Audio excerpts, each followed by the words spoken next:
अँकिलोजिंग स्पॉन्डिलायटिसची लक्षणे काय आहेत? तर अँकिलोजिंग स्पॉन्डिलायटिसमध्ये पेशंटला कमी वयातच कंबरदुखीचा त्रास सुरू होतो. याची सुरुवात खुब्याच्या सांध्यांपासून होते. पेशंटला कधी डाव्या खुब्यात, कधी उजव्या खुब्यात असं दुखणं शिफ्ट होत असतो. हा त्रास एवढा असतो की रात्री झोपेत पेशंटला कूस बदलताना पण जाग येऊ शकते.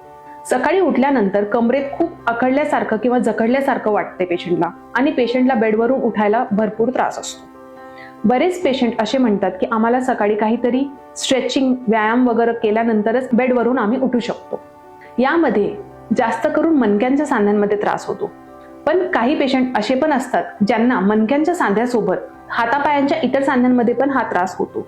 फॉर एक्झाम्पल, काही लोकांना अँकल किंवा नी जॉईंट किंवा हिप जॉईंट किंवा एल्बोज किंवा शोल्डरमध्ये पण हा त्रास होऊ शकतो. सांध्यांसोबत कधी कधी हा त्रास डोळ्यांमध्येही होऊ शकतो.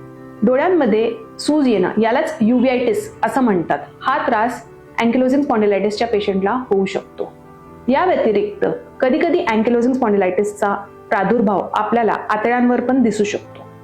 आतड्यांमध्ये सूज येऊन इन्फ्लेमेटरी बॉवेल डिसीज किंवा अल्सरेटिव्ह कोलायटिस हा त्रास अँकिलोजिंग स्पॉन्डिलायटिसच्या पेशंटला होऊ शकतो. कधी कधी सोरायसिसमुळे पण अँकिलोजिंग स्पॉन्डिलायटिस सारखी लक्षणे आपल्याला दिसू शकतात.